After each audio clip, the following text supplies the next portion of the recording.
Tunay na puno ng hiwaga ang buhay ng isang tao. Nagiging magkakaugnay ang mga pangyayaring hindi natin inaasahan na naganap sa ating buhay. Kaya kung minsan ay sasabihin natin na sadyang mapagbiro talaga ang kapalaran dahil sinusubukan nito ang ating kakayahan at pagmamahal sa kapwa, lalong-lalo na sa ating pamilya. Isa po akong kutsero, Sir Blair. Ito ang trabahong minana ko pa sa aking tatay. Bukod ho doon, ay kasama niyang ipinamana sa akin ang pagiging isang antingero. Biyudo po ako, nakatira sa isang liblib na probinsya sa bandang Bisaya. Taong 1990 nang maganap ang kwentong ito na kung saan ay ginagamit pa ng panahong yun ang kalesa bilang transportasyon. Ako nga po pala si Damasco at kasalukuyan ay nasa dapit hapon na ng aking buhay. At ito ang istorya ng buhay ko. Ah! Lolo! Lolo Damasco! Lidsiyak na kabayo to. Naglululundag pa. Ho! Tigil! Ho! Lolo! Baka mahulog po ako sa kalesa! Kumapit ka na maigi, Apo. Ako ang bahala dito kay Silverio. Jaskin kabayo to. Ano ba nangyayari sa'yo, ha? Bakit ka ba naglululundag? Ba't nagwawala ka? Lolo! Parang may kinatatakutan po siya! Ano ka ba, Silverio? Maanong tumigil ka nga? Pumayapa ka! Ganun ha? Ayaw mo, ha? Gusto mo pa yata na nakahagupit ka ng latigo? Siya! Siya! Naku, Lolo! Lalo po nagwala si Silverio Lagot! Lantik na kabayong ito. Gusto pa yata tayong ihulog dito sa kalesa. Silverio, ano ka ba? Pumayapa ka nga. Kung di ka patitigil, oras na makababa kami dito ng apo ko, ay idediretso na kita sa katayan. Doon sa matadero. Abay, linsiyak ka! Hala, Lolo! Kumalma bigla si Silverio Mukhang natakot nang sabihin mong dadali mo siya sa matadero. Buti na lang, tumigil din siya. Lokong kabayo to. Gusto pa yata tayong patayin. Kung nahulog tayo sa kalesa, baka nagkanda bali-bali na mga buto natin. Silverio naman kasi, ano ba nangyayari sa'yo? Kanina lang, wala kang tigil sa kalulundag. Para kang nagtitinikling. Lolo, baba na muna ako Baka mamaya maglulundag na naman tong si Silverio Ay nako, mabuti pa nga po. Halika, sabay na tayong bumaba. Dahil iba na rin ang nararamdaman ko. Yan Lo, nakababa na po tayo. Bakit po Lo? Ano po bang nararamdaman nyo? Mabigat. Mabigat ang pakiramdam ko, Apo. May kakaibang enerhiya akong nararamdaman. Lo, tignan niyo po. Ang hawak niyo pong latigo. Ito na sinasabi ko. Nagsisimulang lumiwanag na ang latigo. Katunayan na tama nga ang mabigat kong pakiramdam. May nasasagap siyang kakaibang nilalang sa lugar na ito. Halika, Apo. Magkubli muna tayo. Iba talagang nararamdaman ko Iwan na muna natin si Silverio at itong kalesa natin. Nagsimula na nung kumagat ang dilim. Galing kami nun ng apo kong si Nitoy sa bahay ni Segunda. Subalit, bago pa kami makapagtago, ay biglang humarang sa harapan namin ang nakakatakot na nilalang. Kaya napasigaw ng malakas ang apo ko. Ako naman ay napaurong sa sindak. Ungol na may kasamang pag-angil ang ginawa ng halimaw na nasa aming harapan. Humarang ito sa aming daraanan. Lolo Damasco! Ano pong nilalang yan? Nakakatakot! Para pong taong baboy mo! Kung hindi ako nagkakamali nito isang aswang yan na kung tawagin ay mutog. Siya ang uri ng aswang lakad na may anyo ng baboy at tao. Mag-ingat tayo sa kanya dahil delikado rin ang kanyang laway na may lason. Ano pong gagawin natin, Lolo Damasco? Natatakot ako. Dito ka lang sa likod ko, Apo. Ako ang bahala sa lintik na aswang mutog na yan. Hindi siya sasantuin ng aking latigo. No, mag-iingat po kayo ha. Pinatago ko si Nitoy sa aking likuran. Ako ang humarap sa aswang. Hindi namin alam kung saan galing ito at bigla na lamang sumulpot sa lugar na yon na natataniman ng mga puno ng apitong. Iwinasiwas ko ang hawak kong latigo, subalit laking pagtatako na walang naging pagbabago ang aking dalang armas. Maraming aswang na rin ang nahagupit ng aking latigo. Ginagamit ko ito bilang isang antingerong manunugis. Umaapoy ang sandata kong latigo, kaya naman kinatatakutan ito ng mga aswang. Kaya lamang ng pagkakataong yun ay naging pangkaraniwang latigo lamang ito. Anak nang, bakit ganun? Walang pagbabago sa aking latigo. Hindi maaari ito. Nalintikan na. Umatungal ang aswang. Tila ba may kasamang halakhak.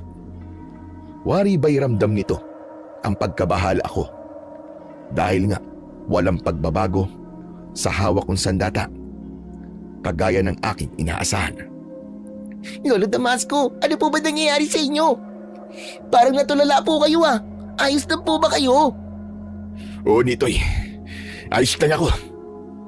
Ikinagulat ko nang biglang umatake ang aswang mutog. Mabuti na lang at agad kong naiwasiwas ang hawak kong latigo na tumama sa katawan ng aswang. Humahagupit ang bawat pagtama ng latigo sa makapal na balat ng halimaw. Subalit, nakikita ko na nasasaktan pa rin ito.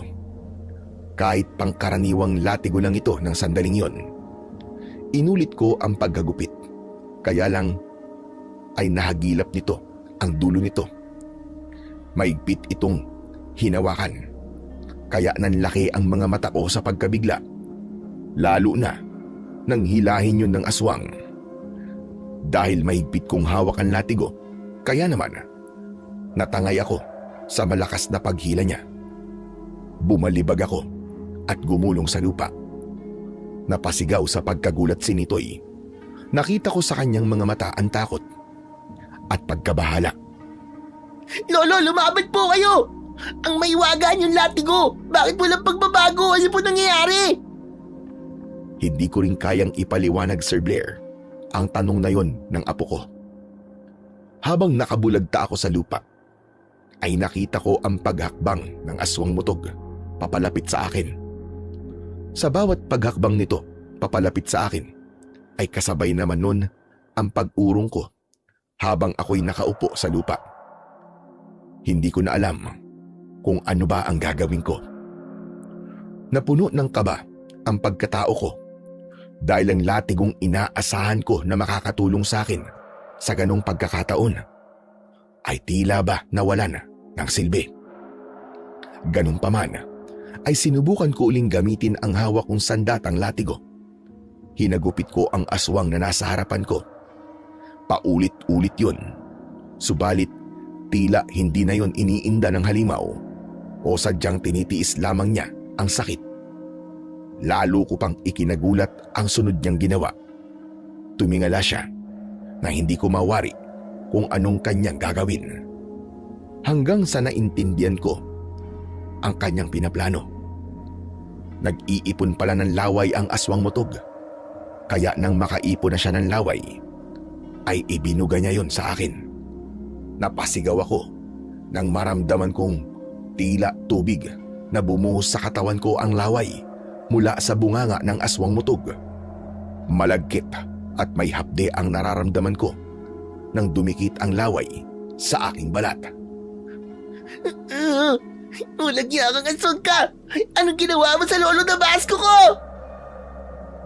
Narinig ko ang sigaw ng apo kong si Nitoy habang nakikipaglaban ako sa hapdi dahil sa malapot na laway ng aswang na dumikit sa aking katawan. Alam ko na may lason yun, kaya ganun na lamang ang aking pagkataranta at hindi ko malaman ang gagawin ko. Samantala, patuloy naman sa pag-atungal ang aswang na ang anyo ay pinagsamang anyo ng tao at baboy ramo. Tila ba nagpapahiwatig ng pagtatagumpay ang ingay niya sa pagkakataon na yon. Nang mga oras na yon, nakaramdam na ako ng tila pamamanhid sa iilang parte ng katawan ko. Tila nagsisimula ng umepekto ang taglay na lason mula sa laway ng aswang. Anumang oras ng pagkakataong yon ay maaaring maging kamatayan ko na dahil handa na akong sagpangin ng aswang na nasa aking harapan. Subalit isang malakas na sigaw ang narinig ko. Pamilyar sa akin ang boses niya. Huwag na huwag mo siyang lalapitan! Wala kang gagawing masama sa kanya! Lumayo ka kay Damasco! Layo! Segunda, anong ginagawa mo rito? Hindi ka dapat nagpunta dito! Andito ako dahil alam ko na kailangan niyo ako! Lola Segunda, salamat po dumating kayo. Tulungan niyo po kami ni Lolo. O, Ditoy, ako ang bahala sa lintik na aswang na yan. Sa pagdating ni Segunda, ay hindi ko maintindihan kung bakit tila natiklop ang katapangan ng aswang mutog na kanina lamang ay gusto na akong atakihin at pagpira-pirasuhin. Sa isang sigaw lang ni Segunda, ay tila ba natakot ito at bumahag ang buntot. Wari ding natulala at halos hindi na gumalaw sa kanyang kinatatayuan. Sige, subukan mong lumapit at may paglalagyan ka talaga. Isang kwintas na medalyon ang inilabas ni Segunda na nakatago sa loob ng kanyang suot na baro. Kumislap yun at ang liwanag ay tumama sa mata ng aswang na nasa aming harapan. Napatakip ng mata ang aswang mutog dahil hindi nito nagustuhan ang liwanag na tumama sa kanyang mata. Hindi naman yun nakakasilaw para sa akin. Pero sadyang kakaiba ang epekto nun sa halimaw. O ano? Aalis ka ba? O tutuluyan na kitang bulagin? Umatungal ang aswang at saka tumakbong umalis. Nang makalayo na ang halimaw, ay lumapit sa akin si Segunda at inalalayan niya akong tumayo. Nahawakan niya ang malagkit na laway ng aswang mutog na dumikit sa braso ko. Hindi rin kagandahan ang amoy nito, pero kaya ko namang tiisin ang amoy. Kaya lang, ang masamang epekto sa katawan ko ang di ko kakayanin dahil namamanhid na yon. Alam ni Segunda ang nangyayari sa akin. Napansin niyang naninigas na ang katawan ko. Nitoy, halika. Bilisan mo. Tulungan mo kung madala natin ang lolo mo sa malapit na ilog o kaya sa kahit na anong lugar na merong maraming tubig. Kailangan mahugasan natin ang katawan niya at nang maalis ang laway ng aswang bago pa tuluyang matuyo ito sa kanyang katawan. Hala, bilisan natin. Opo, Lola Segunda. Hinawakan nila ako at inalalayan. Halos hirap na rin akong igalaw ang aking mga kamay. Maging ang binti at braso ko ay nagsisimula na ring manigas. Tumindi na ang epekto ng lason sa aking katawan. Kinuha ni Nitoy ang latigo at siya na ang nagbitbit nun. Ang bigat naman ni Lolo. Konting tiis pa, Nitoy. Kailangan mailigtas natin ang lolo mo. Kaya mo pa ba, Damasco? Kaya ko pa. Kaya ko pa. Nararamdaman ko ng pagkakataong yun na tila naninigas na rin maging ang aking mga panga. Medyo hirap na rin akong ibuka ang bibig ko. Unti-unti na rin nagdidilim ang paningin ko ng mga sandaling yun habang naghahanap sina Segunda ng lugar na maraming tubig nang biglang kumulog at kumidlat. Kasunod nun ay ang pagbuhos ng malakas na ulan. Lola Segunda, ang lakas po ng ulan. Ayaw pa ng langit na may masamang magyari sa lolo mo, Ditoy. Kaya binayayaan siya ng malakas na ulan. Hindi na po natin kailangan lumalap ng lugar na may maraming tubig, Lola. Tama ka. Dahil sobra-sobra na ang tubig ng ulan para mahugasan ang katawan ng lolo mo. Dahil nga sa malakas na buhos ng ulan, ay nahugasan ang buong katawan ko. Unti-unting napalis ang laway ng aswang na nagsisimula ng matuyo sa katawan ko.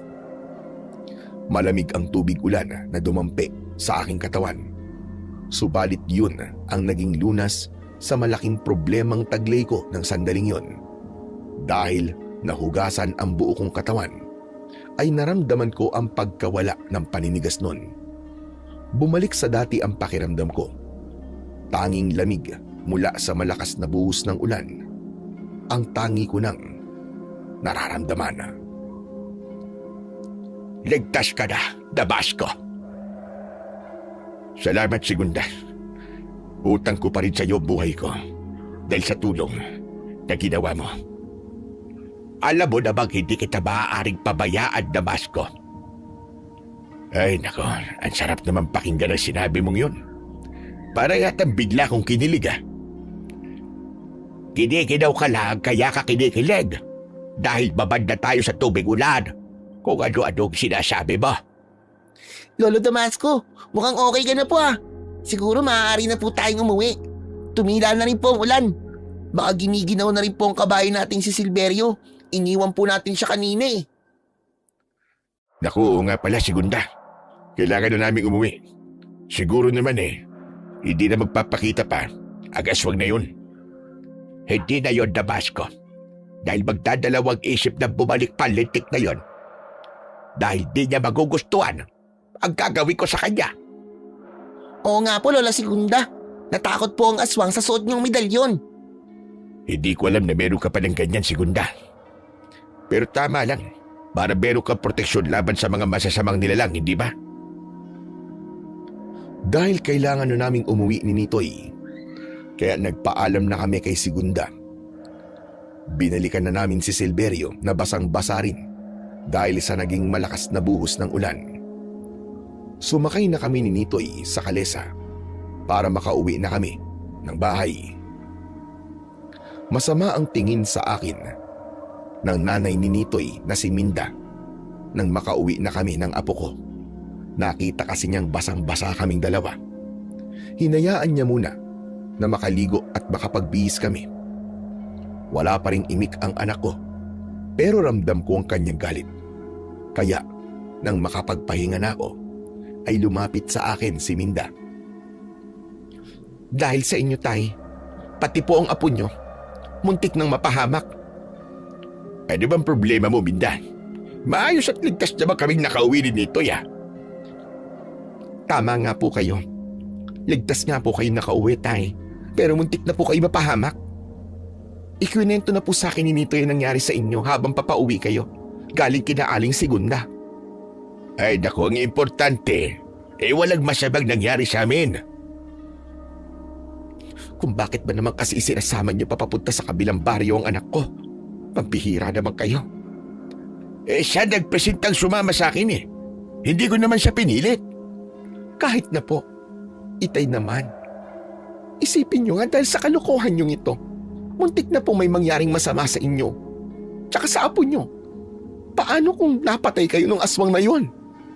Anak, wala ka bang bilib sa tatay mo? Manunugis ako ng aswang, alam mo yan. Hindi ba? Kahit na po, Tay, hindi na po kayo kasing lakas ng dati. Abay matanda na po kayo. Akala mo lang yun, anak. Dahil ngayon, parang bata pa ang pakiramdam ko. Sa kakalabaw lang ang tumatanda. Kaya nga nagagawa ko pang magpunta sa kabilang baryo Para ano? Para puntahan si Aling Segunda? At magpakit sa kanya, ganun ba? Anak, yun na lang ang kaligayahan ng tatay mo. Ba't naman pipigilan mo pa? Saka matagal nang wala ang inang mo. Wala ka pang asawa nang mamatay si Celestina. Kaya siguro naman maaari na akong maging basaya ulit. Lalo na pagkatapos ng mahabang panahon, ay natagpuan ko ulit si Segunda. Kaya hindi na ako papayag na magkahiwalay pa uli kami. Ay nako, ewan ko po ba sa inyo? Kung kailan kayo tumanda, saka pa kayo lumandi. Anak naman, ano ka ba? Magdaan-daan ka nga sa sinasabi mo. Hoy, baka nakakalimutan mo tatay mo ko. Huwag kang ganun. Eh hindi ko kasi kayo maintindihan eh. Ayaw mo lang kasi akong intindihin. Anak, makinig ka sa tatay. Nagmamahal lamang ang tatay. Ganun lang yung kasimple. Pero dahil nga sa pagpunta-punta nyo doon sa kabilang baryo, maaaring malagay sa peligro ang buhay nyo, lalo na po ngayon. Baka hindi nyo alam na may mga namamatay na taga rito sa baryo natin. Bakit? Dahil inatake ng sakit? Marami na kasi dito sa lugar natin na tamad kumilos. Ayaw magbanat ng kanilang buto at kasukasuan. Kaya madaling dapuan ng kung ano-anong sakit ang kanilang katawan. Kaya hayon, maagang natetepok. Hindi po dahil sa sakit, Tay, kundi dahil sa pag-atake ng aswang. Aswang? May aswang na gumagala dito sa baryo natin? Ganun na nga po. Kaya natatarantat nag-aalala na ang mga taga rito sa atin. Natatakot na tuloy silang lumabas ng bahay at baka bigla na lang po may makasalubong daw na aswang at sagpangin sila. Mabuti't sinabi mo sa akin yan, anak. Hayaan mo. Gagawan ko ng paraan yan. Habang nangangalesa ay magmamanman-man ako. Dahil tiyak kong naririyan lang din ang aswang na nambibiktima. Maaaring nakakasalamuha lamang natin sila nang hindi natin namamalayan. Haya na naman po kayo eh. Gusto nyo na namang ilagay sa panganib ang buhay nyo. Bakit ba ganyan kayo palagi? Anak, di ba sinabi ko nga manunugis ang tatay mo? Hindi naman pwedeng magsawalang kibo na labang ako at hayaan kung may mga pinapatay ang aswang na nagpapakalat-kalat dito at namemerwisyo dito sa ating baryo. Abay maraming mamamatay pag ako'y nagpabaya. Paano nga po, Tay? Kung kayo naman po mapahamak. Hindi ako pababayaan ng aking latigo. Alam mo na may taglay itong kakaibang kapangyarihan, di ba? Umaapoy ito kapag ginagamit ko laban sa mga aswang. Sabi nga kanina ni Nitoy, na pumalya ang latigong ipinagmamalaki nyo. Ang anak mo talaga may pagkamatabilan dilang. Lahat yata nasasabi niya sa'yo. Dahil tinanong ko po siya. Nag-alala kasi ako dahil ginabi kayo. Yung pala'y may nangyari na. Pero sabi ko nga sa'yo, Minda, nalampasan pa rin namin yon. Nakaligtas kami. Nakauwi ng buhay. Sa tulong ni Segunda. Hay nako, basta. Kung ako po ang tatanungin nyo, Itay, mas mainam na yung pagiging kutsero na lamang ang paglaanan nyo ng panahon kesa kung ano-ano pa. At kung saan pa kayo pumupunta. Ay nako, para mo na rin sinabi na gusto mo kong malungkot. Anak, sabi ko nga sa'yo, pabayaan mo na ako kung saan ako magiging masaya. At kasiyahan kong makita si Segunda para makasama siya kahit sandali lang. Siyempre, yun din pagiging manunugis ko ay nagpapasaya rin sa akin na ba? Dahil nararamdaman ko ang importansya at ang silbi ko kapag nakakatulong ako bilang manunugis. Sana naman ay nagkakaintindihan na tayo, Minda. Unawain mo na lamang ang tatay. Alam ko naman ang pag-aalala ng anak ko dahil minsan ay muntik na akong mamatay sa isang engkwentro ng mga aswang. Kaya yun ang laging ikinakabahala ng anak kong si Minda. Tapos naulit pa yun nang may humarang sa amin ni Nitoy na isang aswang mutog. Kaya nga hindi ko rin maipaliwanag ang mga nangyari na tila nawala na ng pakinabang ang aking latigo na maraming ulit na ring nagligtas sa akin.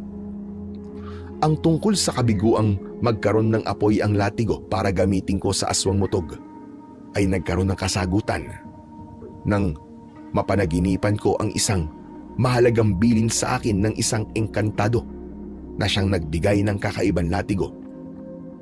Na nariwa sa isipan ko na nawawalan nga pala ng lakas ang latigo at hindi ito umaapoy tuwing darating ang Biyernes at 13 dahil yun din ang sandali na nagiging pahinga ng engkantadong nagmamay-ari ng latigo.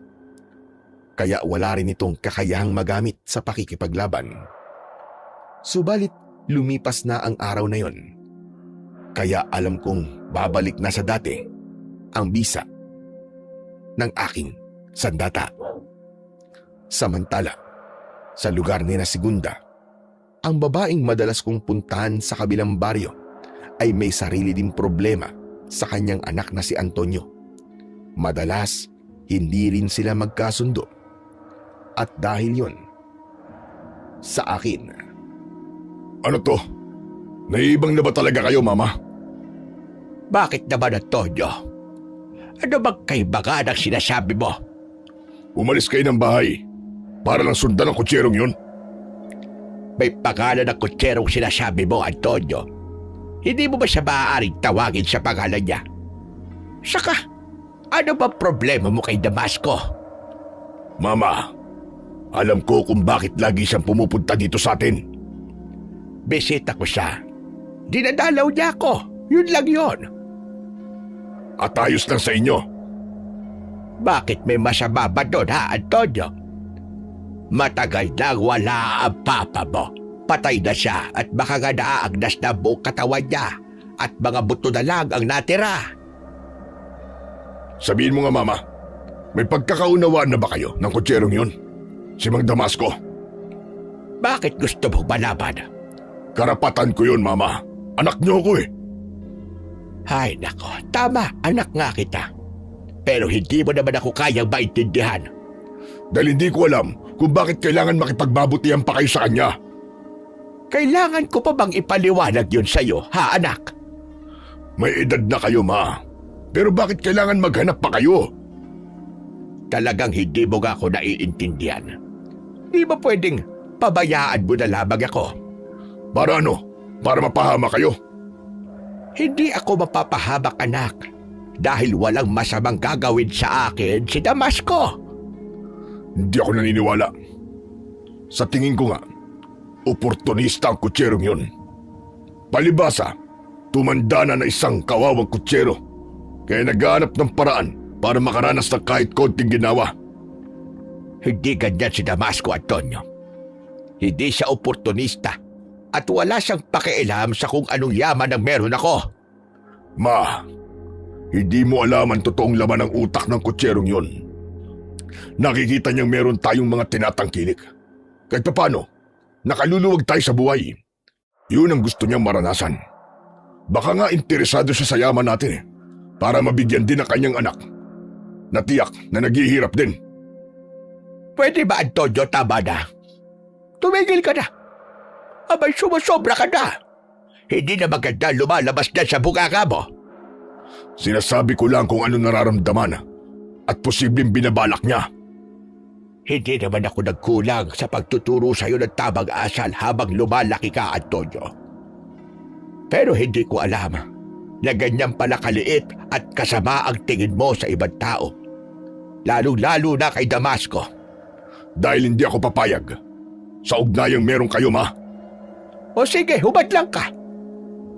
Hindi ko naman mababago kung yun talaga gusto mo. Pero sinasabi ko rin sa iyo, hindi mo ko maaaring pagunahan at diktahan sa gusto ko. Matanda na ako, pero ayaw mo kong hayaan sa kung anong nakapagpapasaya sa akin. Dahil isa yung kahibangan, Ma. Kaibangan bang magmahal? Ikaw man, nagmahal ka rin. Pero hindi kita pinakailaman kung sino man ang babaeng pinili mo. Kaya sana pabayaan mo na lang ako dahil si Damasco ang siyang makapagpapasaya sa akin. Talagang nababaliw na kayo, Ma. Ano bang gayumang ginamit niya para mauto niya kayo ng ganyan? Walang gayuma, Antonio. Wala. Kundi ang totoo niyang pagmamahal para sa akin. Kalokohan. Hindi ako naniniwala. Ginayuma kayo ng kutserong hampas lupa na yun. Bakit ba hindi mo siya bigyan ng pagkakataong makilala, Antonio? Para malaman mo kung gaano siya kabuting tao. Hindi na kailangan, Ma. Dahil kilala ko na siya. Isa siyang mahirap na kutsero. na kung hindi mamamasada gamit ang kanyang kalesa at payatot na kabayo, ay hindi kikita ng barya-barya. Masyado mo binabaliit ang pagiging kutsero niya. Dahil yun naman ang totoo, May. Kaya nga hindi siya maaaring makapasok sa loob ng pamilya natin. Lalo na ang maging bahagi ng bahay na ito. Walang puwang ang katulad niya para maging bahagi ng buhay natin. Kapag magkasama kami ni Segunda, ayun ang madalas naming napag-uusapan. Oo nga't nagkakaintindihan ang mga puso naming dalawa. Pero hindi yun sapat, lalo na't malaki ang pagtutol ng anak ni Segunda na si Antonio sa aming relasyon. Nung kabataan pa namin ay kami ni Segunda ang magkasintahan. Yun nga lang, walang nangyari sa aming pagmamahalan dahil nagkahiwalay kami. Ipinagkasundo siya kay Gustavo na anak ng isang mayamang hasyendero para maging asawa. Kaya ano ba namang laban ko doon? Isang hamak na kutsero lang ako. Nakatulad ng aking ama. Hindi ko kayang ipaglaban si Segunda dahil yaman ang siyang basihan at wala ako nun. Isa pa, may pagkakautang ang magulang ni Segunda sa mga magulang ni Gustavo, kaya wala siyang nagawa kundi sundin ang plano at itinakdang kasal. Pagkalipas niya ng mahabang panahon na pagkawala ni na Segunda sa baryo, ay nagbalik siya roon kasama ang anak na si Antonio. Balo na siya noon at wala na rin ang mga magulang. Samantalang ako naman ay wala na ring asawa. Hindi namin akalain na magkikita kaming muli at kahit may edad na kami sa pagkikitang yon, ay naroon pa rin ang pagmamahal na nararamdaman namin para sa isa't isa na para bang hindi kinupas ng panahon. Kaya sinunod namin ang aming nararamdaman. Muling nangangarap na magkaroon yun ng katuparan sa ikalawang pagkakataon. Kaya nga lang, nagkaroon muli ng hadlang. Yun ay walang iba kundi ang anak niyang si Antonio na malaki ang tutol sa akin para kay Segunda. Subalit ramdam ko na may malalim na dahilan ang kanyang pagtutol. Boss, nagtalo na naman ba kayo ng mama mo? Masyadong matigas ang ulo ni mama. Nagtataka nga ako kung ano ba nakita ni Senyora Segunda doon sa kotserang yun. Dati sila magkasintahan bago pa naging asawa ni mama si papa. Pero matagal na panahon yun ah. Hanggang ngayon ba, may gigil pa rin silang nararamdaman sa isa't isa? Ewan ko.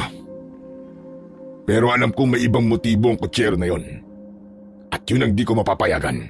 At isa pa, hindi natin siya kauwi, kundi matinding kalaban. Anong ibig niyo sabihin, boss?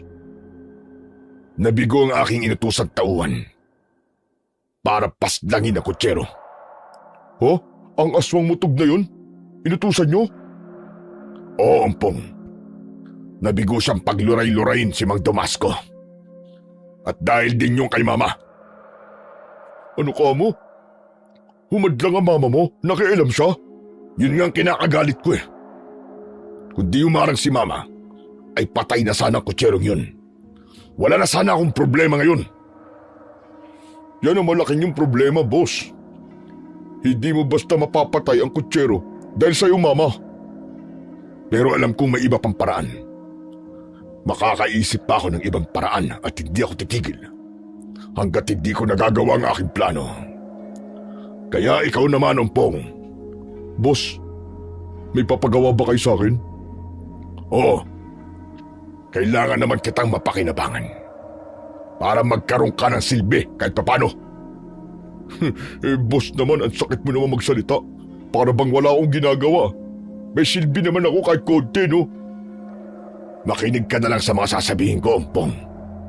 Dahil ayokong papalpak ka, katulad ng aswang mutog na inutusan ko.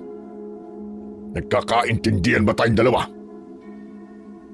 Sa kabila ng anumang hadlang sa pagmamahalan namin ni Segunda, ay walang maaaring pumigil sa aming mga nararamdaman. Kaya kung magiging mahirap man sa amin, napuntahan at dalawin ko si Segunda sa kanilang bahay, ay lagi naman kaming nakagagawa ng paraan upang magkita. Umalis ba ang lolo mo, Nitoy? Opo, Nay. Ang sabi po niya, papasada daw siya. Kaya yun, sakay ng kalesa, umalis. Ay nako, hindi ako naniniwala. Nagsisinungaling po si Lolo, Nay. Anak, parang bago ka naman ng bago dyan sa lolo mo. Tsak na makikipagkita na naman yon kay Aling Segunda. Yun lang yon. Ibang klase. Ang chickboy talaga ng lolo ko. At ano naman ang ikinatutuwa mo? Kasi po, Nay, nakakatuwa po silang tignan eh. Nakakakilig nga po silang dalawa eh. Ano naman ang nakakakilig sa kanila? Baka nakakadiri ka mo. Grabe ka naman, Nay. Sobra naman po kayo magsalita. Kasi nga, hindi na nila dapat ginagawa ang ganyang bagay. Pero sabi po ni Lolo ay sinusunod lang po niya yung nararamdaman niya. Kasi nga, mahal pa rin daw niya hanggang ngayon si Lola Segunda. Kahit dekadang taon na ang nakakalipas. Ay nako, ewan ko ba dyan sa lolo mo? Nay, maging masaya na lang po tayo para kay Lolo. Ayaw niyo po ba na maging masaya po siya? Gusto ko rin naman, anak. Dahil mahal ko ang lolo mo. Kaya lang nag-aalala ko para sa kanya. Kasi nga, dahil sa ginagawa niyang ganyan na pakikipagkita kay Aling Segunda, alam kong pwedeng malagay sa panganib ang buhay niya. Lalo na't alam ko na malaki ang pagtutol ng anak ni Aling Segunda. Paano na lamang kung may masama siyang gawin sa lolo mo, hindi ba? Siguro po. Huwag po tayo mag-isip ng ganun. Maimpluwensya si Antonio, anak. Isa pa, abay napakarami nilang pera. Kahit ano ay maaari niyang gawin. Pero Nay, may tinatagong kakaibang sandata si Lolo Damasco. Yung latigong apoy niya, ang magliligtas po sa kanya, Nay. Kahit sabihin mo pa yan, anak, hindi pa rin nawawala ang kabang nararamdaman ko para sa lolo mo. Nauunawaan ko ang damdamin ng anak kong si Minda. Kundi man maalis sa kanya ang pag-aalala. Pero kahit ano, ay kaya kong suungin. Kahit anong hadlang, ay kaya kong harapin. Masilayan ko lamang ang babaeng aking tinatangi. Akala ko hindi ka na darating, Damasco. Abay, kanina pa ako naghihintay sa iyo dito. Pwede ba namang hindi ako dumating? Kahit bala ng kanyon, Segunda, haharapin ko. Kahit mahukbo ng mga aswang, sasagupain ko makita at makasama ka lamang. Abay, ganyan kita kamahal. Ang sarap naman pakinggan noon. Abay, para akong kinikilig. Kinikilig ka? Oo, kasi nga nakakakilig ang sinabi mo.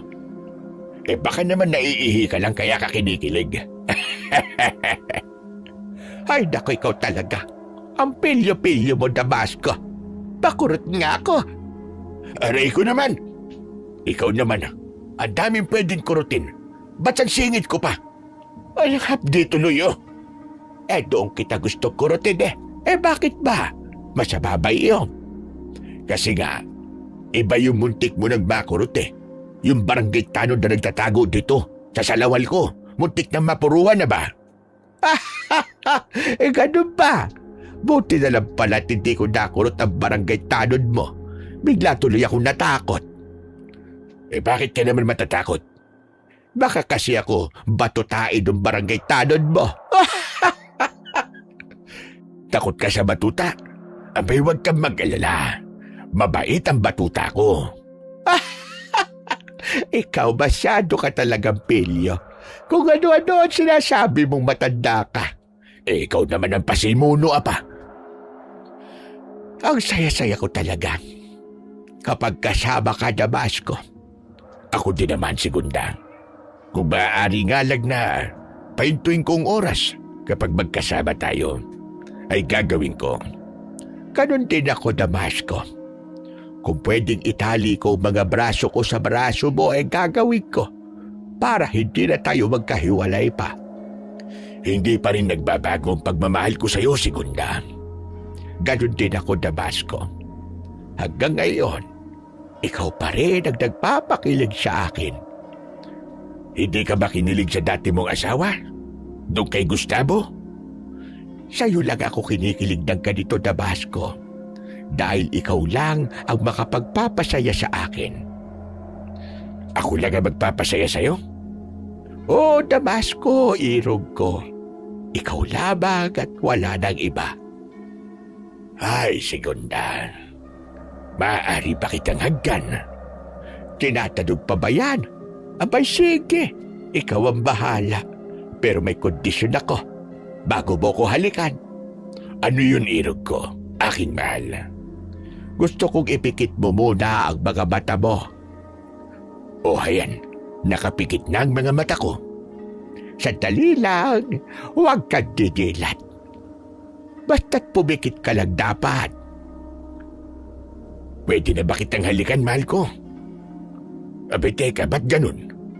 Parang nagbago ang amoy mo, mahal ko. Ano ba yan? Amoy mapangi. Amoy burak ka na. Niloloko mo ba ako? Ididilat ko na mga mata ko, ha? Anak lang! Nanginig ang buo kong katawan sa gulat at takot. Dahil sa nilalang na nasa harapan ko, wala roon si Segunda, kundi isang halimaw na aswang. Isang uri ng aswang ang luminlang sa akin. Ano, Damasco? Gawin mo na ang gusto mo. Hagkan mo na ako. Halikan mo ako kung gusto mo. Sige na. Walang hiya ka. Sino kang pangit na aswang ka? Ako si Segunda ang irog mo. Ang mahal mo, di ba? Nasaan si Suser? Nasaan si Segunda? Sa mo din nilang mahal ko. Ano ba't Segunda ang hinahanap mo? Ako na nga yun. Sige na. Lips to lips na tayo hanggang gusto mo. Walang hiya ka. Nilinlang mo kung aswang ka. Nag-anyo ka na katulad ni Segunda. Para lokohin ako. Dahil hindi ko inaalis sa katawan ko ang latigo. Kapag umaalis ako ng bahay, kaya agad ko tong kinuha sa pagkakapulupot sa aking bewang. Hinampas ko yun sa ere at iwinasiwas. Lumikha pa ng tunog ang latigo nang inihagupit ko yun sa hangin. Agad namang napaurong ang aswang. Gusto mo lips to lips, ha? O sige, dito ka makipagalikan sa latigo ko. Hiyak! Hiyak! Akala mo yata natatakot ako sa latigo mong yan. Hindi! Hindi pala. Ito pa! Hiyak! Wala. Palaging lagpas. Hindi mo ko tinatamaan. Gusto mo talaga maramdaman ang lupit ng aking latigo, ha? Sige, maghintay ka. Flagellum. Arde! Hey! Ka! Sinambit ko ang katagang itinuro sa akin ng engkantado na nagbigay ng latigo. Isang salitang Latin na ang ibig sabihin ay latigo, umapoy ka. Kaya agad umapoy ang hawak kong latigo. Subalit hindi ako napapasok nito. Iwinasiwas ko yun sa ere, papunta sa aswang balbal na nanggaya ng anyo ng mahal kong si Segunda. Ngayon, lumapit ka, aswang balbal. Malaking panlulokong ginawa mo sa akin, hayop ka. Pati itsura ni Segunda, kinopya mo para lamang ako'y linlangin.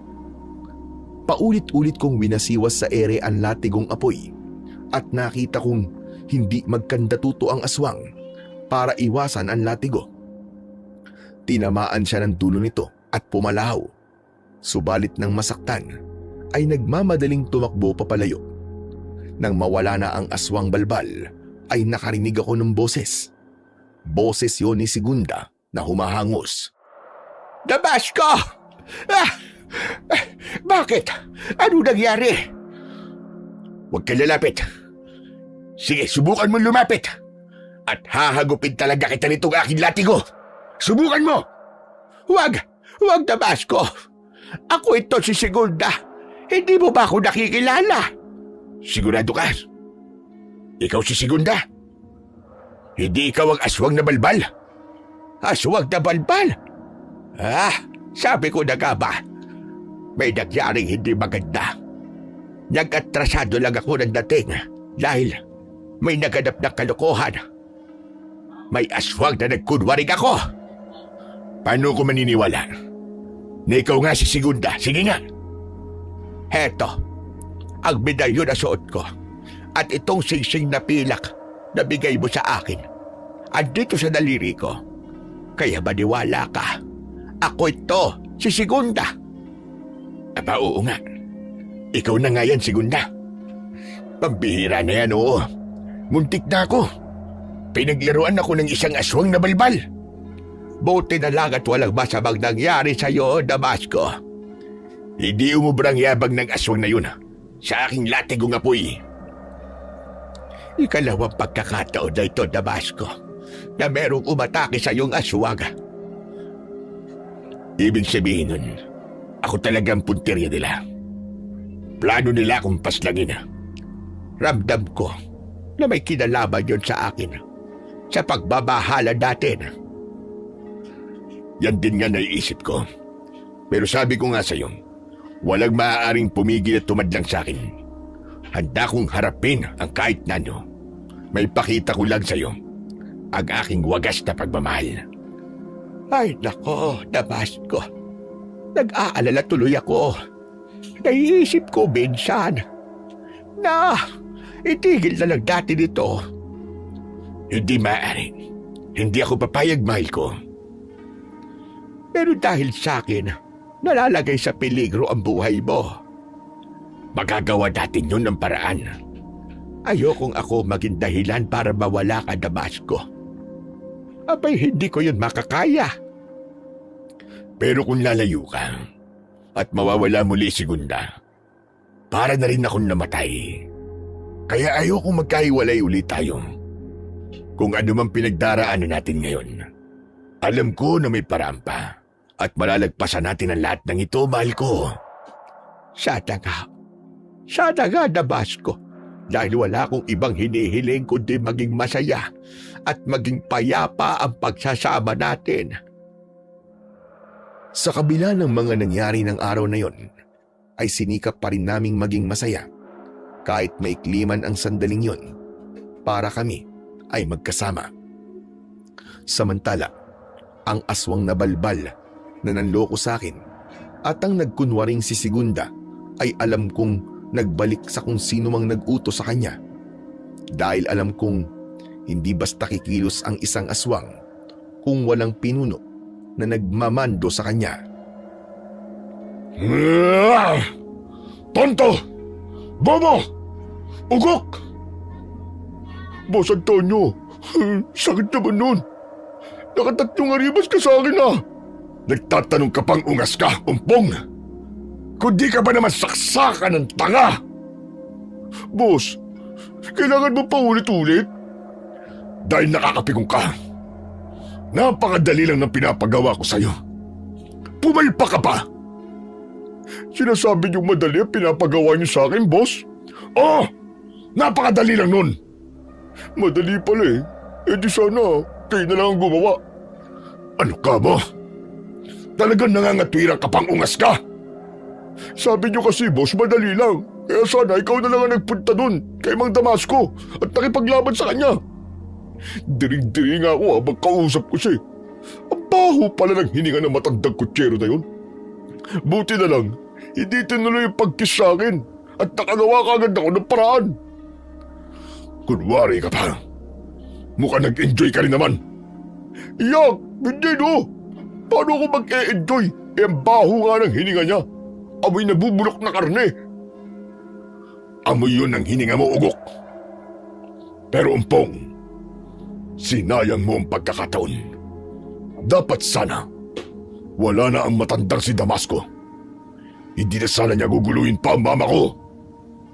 Boss, kung ang mama mo na lang kaya ang pagsabihan mo, para sa akin di na makipagkita pa kay Mang Damasco. Alam mo namang matigas ang ulo ni Mama. Ayaw niyang papigil sa kanyang kalokohan.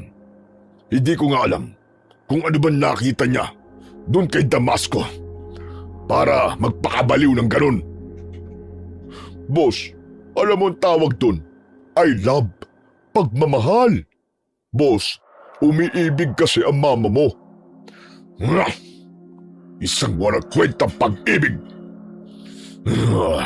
Pero hindi ako titigil. Hanggat hindi ko napuputol ang kanilang kaibangan. Matitigil lang si Mama kapag nawala na ang kutserong yun. Kaya nga na, boss, ang malaki mong problema ay nagiging tagapagtanggol pa ni Damasco ang mama mo. Isa pa, hindi pangkaraniwan ng taglay na latigong apoy ng kutserong yun. Pabira, marami ng aswang na napatay ng kanyang sandata at ayoko mapabilang dun. Kaya kung gusto mo, boss, ikaw na lang ang humarap doon sa kutsero. Talagang inutil ka, Umpong. Ako ang pinuno ng aswang. Tapos ako ang uutusan mo. Mas malakas ka, boss, kumpara sa gaya namin. Kaya mas tamang ikaw ang makipaglaban sa kanya. Ang daming pang sinasabi. Mas mainam kung ititikom mo na lang ang bibig mo, Umpong. Saka pala, kailangan makahanap kayo ng mga magiging biktima ngayong gabi. Pangunahan mo ang pagsalakay nang hihina na mga kasama nating aswang. Kailangan na nilang makatikim ng sariwang dugo at laman ng tao. Paano natin mapapalaganap ang ating lahi? Paano tayo dadami kung mababawasan tayo dahil sa kanilang panghihina? Huwag kayo mag-alala, bossing. Akong bahala. Mas gusto ko ang mission na yan, ang lumusob sa mga kabahayan, kaysa harapin na matandang kutsero na yun. Isa pa, wala rin naman akong magagawa eh. Dahil kapag nakailam ang mama segunda mo, hindi ako makakakilos dahil hindi ka naman papayag na patulan ko ang mama mo at madamay siya. Ang gusto mo lang ay si Damasco ang mapatay at hindi masaktan ng mama mo. Kaya talagang mahirap ang ipinapagawa mo, bossing. Dahil sa sunod-sunod na hindi inaasahang pangyayari sa pagkikita namin ni Segunda, kaya ang atensyon ko ay napunta sa pag-iisip kung sino ba ang nais na magpapatay sa akin gamit ang iba't ibang uri ng aswang. Kaya naman, nawala sa mga plano ko ang pagbabantay para sa katahimikan ng baryo. Nang sumunod na gabi ay sumalakay ang mga aswang at merong mga kawawang biktima. Nadamay din po pala ang mga magulang ng isa ko pong kaklase ng elementary. Pinasok po ng aswang ang bahay nila, Lolo Damasco, at napatay po ang tatay at nanay niya. Kawawaan naman po. Nalulungkot akong malaman na ang balitang yan, Apo. Mukhang hindi talaga titigil ang mga aswang na yun sa pananalanta dito po sa lugar natin, Lo. Kung magpapatuloy sila sa pag-asik ng lagim, marami pong mamamatay dito, tiyak. Huwag ka mag-alala, Apo. Gagawan ko yan ng paraan. Harapin niyo po mga aswang, Lo. Yun naman talagang dapat kong gawin. Dahil sayang ang pagiging manunugis ko kung tatahimik lang ako at walang gagawin. Lo, tutulungan ko po kayo. Pero dapat, mabigyan niyo rin po ako ng agimat. Alam kong may tinatago po kayo kasama ng inyong latigong umaapoy kapag lumalaban po kayo sa mga aswang. Kahit meron pa ako, Apo, hindi pa panahon para ibigay ko yun sa iyo. Lo, malaki na po ako. Wala ka pa sa tabang gudang. Abay 14 anyos ka pa lang ha. Kailangan tumuntong ka muna sa edad na 20 bago ko pa malayang maipapasa sa iyo ang taglay kong agimat kasama ang latigong umaapoy. Grabe, tagal naman po nun, Lo. Pero di tayo maaaring magmadali dito eh. Dahil kung hindi ko yun susundin ay maaaring ikapahamak mo. At ayoko namang mangyari yun para sisihin ako ng nanay mo. Ay naku, sige na nga po. Pero Lo, kapag makikipaglaban kayo sa mga aswang, gusto ko samahan kayo ha. Para mapanood ko po kayo at makita ko kung paano po kayo makipaglaban. Yung po gagayahin ko, Lo. Kaya lamang, Apo, magiging mahirap kung kasama ka. Dahil maaari kang gamitin ng aswang laban sa akin. Mag-iingat naman po ako eh. May iba't ibang paraan ng kampo ng dilim. Minsan ay mahirap mahulaan. Posibleng gamitin nila ang mga taong malapit sa akin para linlangin ako at makuha ang aking kainaan. Katulad na lamang ng ginawa nila kailan lang nang makipagkita ako kay Segunda. Yung sinabi niyo po sa akin na nagkunwaring si Lola Segunda ang aswang na nakaharap po ninyo, yun po ba? Oo, tama ka. Kaya mas makakakilos ako kung ako'y nag-iisa lamang at walang ibang iniisip. Tumahimik ang apo ko sa aking mga ipiniliwanag. Subalit alam ko ang takbo ng isip ni Nitoy. Sadyang may kakulitan at pasaway talaga. Umaasa na lamang ako na maiintindihan niya ang mga sinasabi ko at pakikinggan niya yon. Nang gabing yon ay naghanda ako para lumabas ng bahay. Hindi ako papayag na muli pa'y magasik ng lagim ang mga aswang at may mga taga-baryong mapahamak. Tiniyak kong tulog na ang mag-inang Minda at Nitoy. Nang lumabas ako ng bahay, ay pinuntahan ko ang alaga kong kabayo sa kanyang kwadra. Sasakyan ko siya para mag-ikot kami sa baryo at protektahan ang mga kalugar ko. Alam nila ang pagiging antingero ko, kaya ako ang inaasahan nilang magbibigay sa kanila ng proteksyon. Silverio, may lakad tayo. Kaya kailangan kita. Gaya ng dati, haharapin natin ang mga aswang na nanggugulo dito sa baryo. Handa ka na ba? Humalinghing ang alaga kong si Silverio na tila naintindihan ang aking sinabi. Inalis ko ang kahoy na nakaharang sa kwadra at lumabas doon ang aking alaga. Isiniksik ko na rin sa sinturon ko ang latigo na siyang mahalagang sandata ko laban sa mga kampon ng kadiliman. Sumakay na ako kay Silverio para simulan na ang gagawin kong pagroronda. Magiging madali ang pag-iikot ko sa buong baryo dahil yun kay Silverio. Habang sakay ako ng kabayo, ay nararamdaman ko ang pag-init at pamimigat ng aking pakiramdam. Isang bagay lang ang nais nitong ipahiwatig. May mga aswang na malapit lang sa aking kinaroroonan. Saglit pa ay narinig ko ang sigawan ng mga taong takot at may nangyayaring hindi maganda. Bahagya kong hinatak ang tali sa leeg ni Silverio upang patakbuin siya na mas mabilis patungo sa lugar na nangangailangan ng tulong ko. Isang bahay ang nakita ko na may mga taong tumatakbo galing sa loob. May mga aswang na humahabol sa kanila at dalawang uri ng aswang yon. Aswang na lumilipad at aswang na lumalakad lamang. Takot na takot ang pamilya na pinasok ng mga aswang. Mga walang hiya kayo! Tigilan niyo sila! Tantanan niyo ang mga taong wala namang kasalanan sa inyo! At ako ang harapin ninyo! Ako ang atakihin niyo! Mga walang hiya kayo! Napahinto ang mga aswang sa sigaw ko. Gaya ng sinabi ko sa kanila, ako nga ang kanilang binalingan. Kaya naman, nakatakbo pa palayo ang pamilyang muntik na sanang maging biktima. Sige! Lumapit kayo sa akin nang makita niyo ang hinahanap niyo! Magkakasunod na umatake sa akin ang dalawang aswang. Ang lumilipad at lumalakad pero hindi ang gaya nila. Ang kakatakutan ko, agad kong kinuha ang latigo na nasa aking bewang at agad itong iwinasiwas bago pa tuluyang makalapit ang mga aswang na may nakakatakot na anyo. Katulad ito ng isang malaking paniki at meron ding matutulis na mga kuko. Hindi kayo natatakot ha? Ang lakas din ng loob niyo ha? Paulit-ulit kong winasiwas ang latigo upang makakuha ako ng buwelo. Saka muli kong sinambit ang salitang Latin upang magkaroon ng apoy at lumiyab ang latigo ko. Flagellum! Arde! Hindi ako binigo ng aking latigo. Agad itong umapoy at naglagablab habang ipinapaikot-ikot ko sa ere. Lumapit sa akin ang dalawang aswang, subalit nauna rito ang aswang na hindi nakakalipad. Lumundag ito para ihulog ako mula sa pagkakasakay ko sa aking kabayo. Pero nabigo siyang atakihin ako. Kaya hinagupit ko siya ng aking latigo at tinamaan ang ulo ng aswang.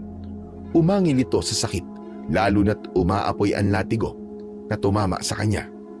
Lalo lang itong nagalit na tila nais gumante sa akin. Subalit may naisip na paraan ng aswang. Bigla itong umikot papunta sa likuran ni Silverio. Hindi ko alam kung anong pinaplano niyang gawin. Bigla nitong hinaltak ang buntot ng kabayo ko. Nasaktan at nagulat si Silverio, kaya nagdadadamba ito. Mabuti na lang at mahigpit ang pagkakahawak ko sa tali na nasa liig niya. Kaya hindi ako nahulog. Dahil nabigo ang aswang na maihulog ako, hindi pa rin siya tumigil. Nakita ko ang muli niyang paglundag ng malakas papunta sa akin. Pero sinalubong ko siya ng aking hawak na latigo. Pumulupot yon sa leeg ng aswang. Kasabay, ang bigla din itong pagliyab. Kaya umaapoy ang aswang na bumagsak sa lupa. Nagpagulong-gulong ito upang patayin ang apoy na tumutupok sa kanyang katawan. Subalit, bigo siyang mapuksa ang apoy na patuloy sa paglagablab. Hanggang tuluyan na itong hindi gumalaw at nasunog. Nakita ng aswang na lumilipad ang nangyari sa kanyang kasama. Nakaramdam marahil ng takot ang aswang na mukhang paniki. Kaya ipinagaspas ang pakpak nito upang tumakas. Ngunit hindi ako papayag na makatakas basta-basta ang halimaw. Kaya hinila ko ang tali ni Silverio upang sundan namin ang lumilipad na aswang na noon ay papatakas na. Hiya! Hiya! Silverio! Sundan natin ang aswang na yun! Bilisan mo! Mabilis na tumakbo si Silverio para sundan ang aswang habang pinapaikot-ikot ko sa ere ang hawak kong latigo. Hindi makalipad ng mataas ang aswang. Siguro sadyang ganun lang kababa ang kanyang lipad. Kaya naman, tinamaan ito ng hawak kong latigo. Gumewang-gewang habang lumilipad ang aswang.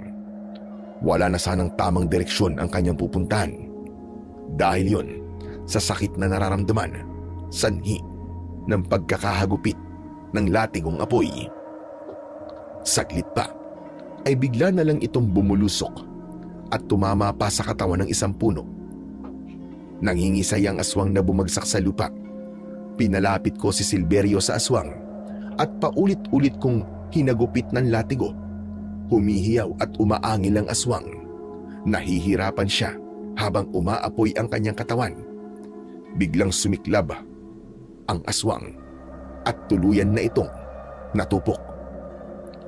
Aalis na sana kami ni Silverio sa lugar na yon nang mula sa isang madilim na lugar ay lumabas ang isang uri pa ng aswang.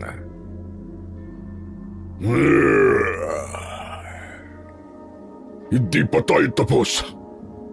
May araw ka rin. Pagbabayaran mo ang ginawa mo sa aking mga kalahi. Magtutuos pa tayo! Nagulat ako sa biglang pagsulpot ng aswang na yon. May iba pa palang kasama ang aswang na aking napaslang. Subalit sa halip na sumugod at umatake ang natitirang aswang na sumulpot bigla mula sa dilim, ay nagbanta lamang ito at umalis din. Hindi ko alam kung naduduwag ba ito kung ano o sadya lang nag-aalala dahil nag-uumpisa ng magbukang liwayway. Mabilis itong tumalilis, kaya ang ginawa ko ay pinatakbo ko si Silverio para sundan ito. Hiya! Silverio, sige pa! Bilisan mo! Sundan natin ang papatakas na aswang! Hindi siya maaaring makatakas! Mabilis ang aswang at patago-tago pa sa mga makakapal na halaman. Subalit nakasunod lamang sa kanya si Silverio. Yun ang isa sa kakaibang katangian ng kabayo ko na ipinasa ng engkantadong kaibigan ko. May kakayahan si Silverio na makita ang tamang daanan kahit pa nasa dilim. Hiya! Malapit na natin siyang abutan! Sige pa! Hiya! Hiya! Bilisan mo pa! Habang patuloy kami sa pagsunod sa aswang, ay naging pamilyar sa akin ang lugar na tinatahak namin. Aba, papunta to sa kabilang baryo ah. Sa lugar nila Segunda. taga rito sa kabilang baryo ang mga aswang na umatake sa akin. Lalong hindi na namin tinantanan ang pagsunod sa aswang. Kaya ganun na lamang ang gulat at pagtataka nang bigla itong nawala ng malapit na sa lugar ni na Segunda. Nakapagtago ito sa matatayog na puno na may makakapal na damo. Anak sa teting, nawala ang aswang na sinusundan namin sa lugar na malapit sa bahay ni na Segunda. Anong ibig sabihin nun? Sa lugar na ito naninirahan ang aswang na yun? Mag-uumaga na nun at alam kong hindi na magpapakita pa ang aswang. Kaya inutusan ko na lamang si Silverio para bumalik na kami ng bahay. Gising na ang anak kong si Minda nang makauwi kami ng alaga ko. Magdamag kayong wala, Itay. Saan ba kayo galing? Ginawa ko lang ang tungkulin ko, Minda. Ano ho? Nanugis na naman kayo ng aswang? Oo. At 2 napatay ko. Nasunog ko sila na parang inihaw dahil sa aking latigong umaapoy. Ay Diyos ko, mabuti naman po at ligtas kayo. Nagiging maingat naman ako eh. Kailangan ko kasing gawin ang trabaho ko bilang manunugis. Hindi ko kailangan baliwalain ang tungkulin ko, Minda. Dahil posibleng mawalan din ang kapangyarihan ng latigo kung hindi ko ito gagamitin. Abay sayang naman. Wala akong maipapamana sa aking apo. Itay, hindi niyo po gagawin yon. Hindi niyo ipapasa sa anak ko ang pagiging manunugis ng aswang. Pero yan ang gusto ng anak mo, Minda. Pero ayoko. Ayaw mo bang ipagpatuloy niyang pagiging manunugis ko at maging bayani at magsilbi sa mga kababayan natin? Marami siyang matutulungan pag nagkataon. Itay, hindi lang ang pagiging manunugis ang pwedeng gawin para makatulong sa kapwa-tao. Anak, hindi mo mapipigilan ang gusto ng anak mo. Itay, ako ang masusunod. Ayokong maging magulo ang buhay niya pagdating ng panahon at malalagay lagi sa panganib. Isang simple at payapang buhay ang gusto ko para kay Nitoy. Maintindihan niyo po sana ako. Samantala, ang naging pagtatalo namin ng anak kong si Minda ay narinig ni Nitoy na noon ay gising na rin. Kaya ng tanghali na, pagdating ko galing sa pamamasada ng kalesa, ay kinausap ako ng aking apo. Lo, huwag po kayong maniwala kay nanay ha. Gusto ko pong ipasa niyo po sa akin ang pagiging manunugis. Ang mag-ingat po sa latigong umaapoy. Apo, ayoko namang kami ng nanay mo mag-away bandang huli. Pero Lo, idol ko po talaga kayo eh. Gusto ko po kayong tularan. Kung buhay nga lang po si tatay, sa kanya dapat ipapasa yan eh. Yun talaga ang nararapat nito eh. Kaya lamang, maagang nawala ang tatay mo dahil sa malubhang sakit. Kaya nga po eh, ako po ang dapat nasusunod doon. Sa akin niyo pwede papasa. Ay nako, hayaan mo po. Baka naman magbago pa ang isip ng nanay mo.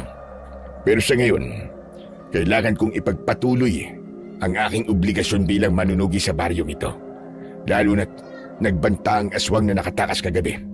Babalikan daw niya ako at magbabayad ako sa ginawa ko sa kanyang mga kauri. Samantala, nagkakaroon ng pagdududa si Segunda sa mga kinikilos ng kanyang anak na si Antonio. Kaya naman minsan ay kinumpronta niya ito. Alam kong may tinatago ka sa akin, Antonio. Magsabi ka. Ano ba sinasabi mo, Mama? Oras na malaman ko talaga na may ginagawa kang kalokohan. Mananagot ka talaga sa akin. Mama naman, kung ano-anong iniisip nyo. Antonio, matagal akong nagsawalang kibo bilang respeto sa iyong papang si Gustavo. Ano po ba sinasabi nyo, Mama? Alam kong may kinalaman ka sa mga nangyayari kay Damasco. Bakit di mo nalalaman?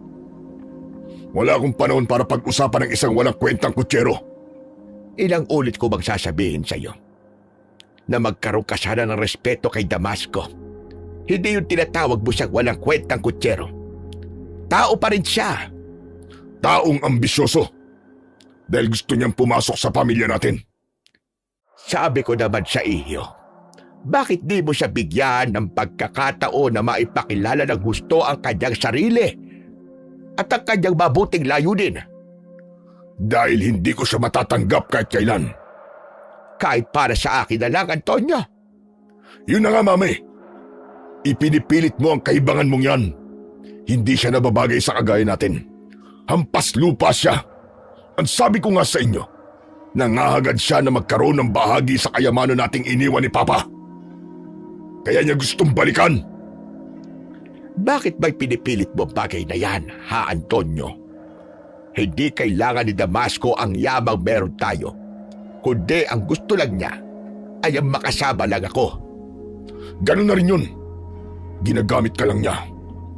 At nagpapagamit naman kayo. Nagpapakatanga. Hindi niyo ba naiintindihan yun? Kaya hindi siya maaaring maging bahagi ng ating pamilya. Kaya ba gusto mo siyang patayin? Ano ba't sinasabi niyo, Mama? Itinatanggi mo yan. Samantalang ilang ulit mo na siyang pinagtangkaan gamit ang iyong mga kampong aswag. Ano kanyo? Alam niyo tungkol doon? Bakit hindi? Anak kita, Antonio.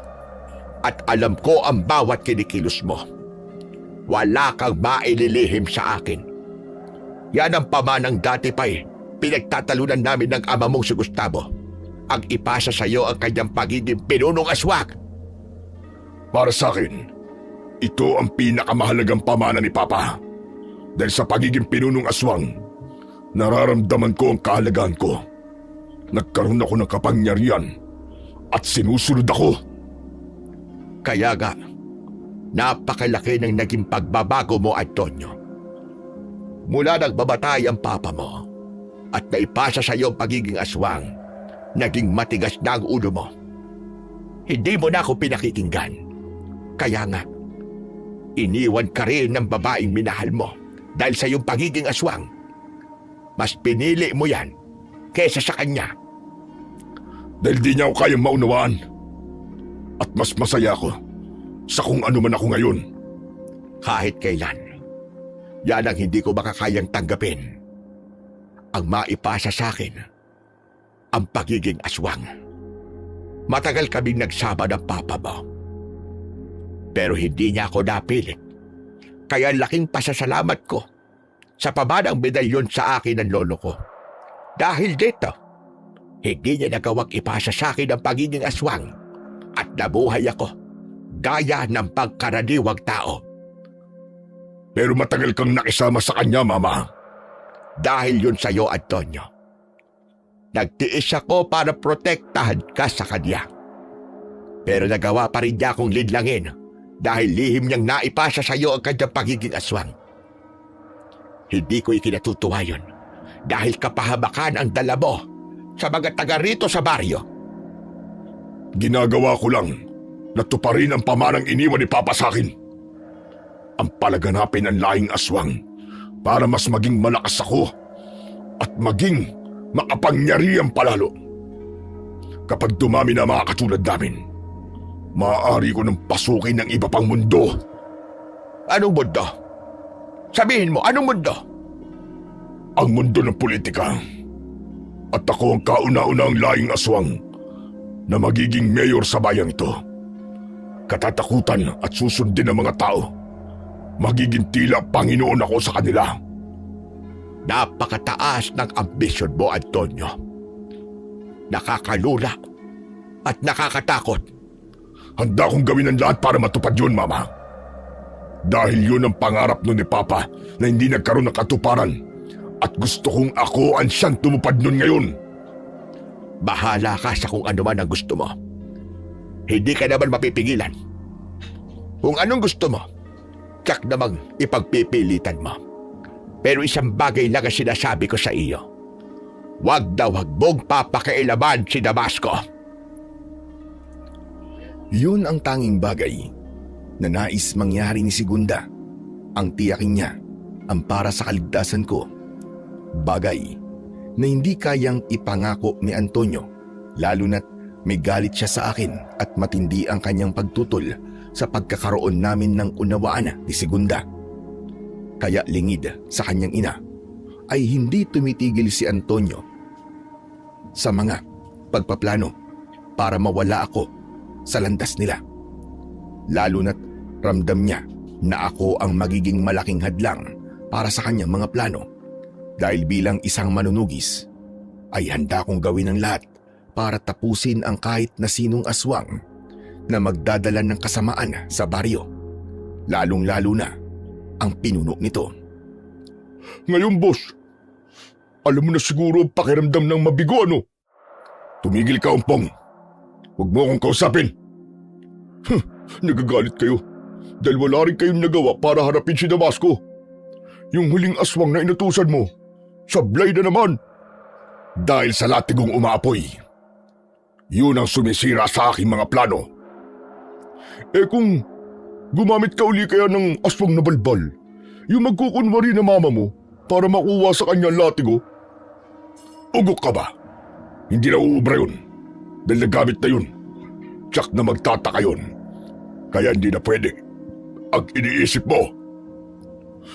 Dapat, boss, matapos ng mission mong paslangin si Damasco dahil iba ang nararamdaman ko dito eh. Bakit? Anong nararamdaman mo, Umpong? Ano man sandali, ay magiging papa mo na ang hampas lupang kotsero na yun. Payag ka ba nun? Tatawagin mo siyang papa? Ugok! Hindi mangyayari yun. Aray ko naman, bossing. Kung makabato ka naman, wagas. Buntik na mataktak ang utak ko ah. Ayoko ng biro mo. Hindi nakakatuwa. Saka ito tandaan mo, Umpong. Hindi mangyayari yun. Patayin na muna nila ako bago ko payagang mangyari yun. Eh, boss, magdahan-dahan ka rin naman sa sinasabi mo. Mamaya, abay, magkatotoo yan ang mamatay ka. Tulungan mo na nga lang ako mag-isip ng mga dapat gawin para matapos ng problema sa kutserong yun. Hindi yung kung ano-ano sinasabi mo dyan. Minsan, araw yun ng pagdalaw ko sa bahay ni Segunda. Kaya inutusan ko si Nitoy na pakainin niya muna si Silverio dahil ikakabit ko ito sa kalesa. Kaya lamang, humahangos na bumalik ng bahay ang aking apo. Naku, Lolo Damasco, may masama pong balita. Ano ka mo? Anong masamang balita? Si Silverio po, nawawala po siya. Ano? Totoo ba yung sinasabi mo, Nitoy? Lolo naman ba't naman ako magbibiro? Hinanap ko na nga po si Silverio pero nawawala po talaga siya. Labis akong nag-alala sa binalitang yun ng aking apo. Kaya nagmamadali ako nagpunta sa kuwadrang tulugan ng alaga ko. Wala nga roon si Silverio. May nagbukas ng kanyang kulungan at kinuha siya. Ninakaw ang kabayo ko na itinuring ko na para bang anak. Itay, hindi kaya naging biktima yun ng aswang? Di ba sabi niyo po, ay may nakaengkwentro kayong aswang noong nakaraang araw?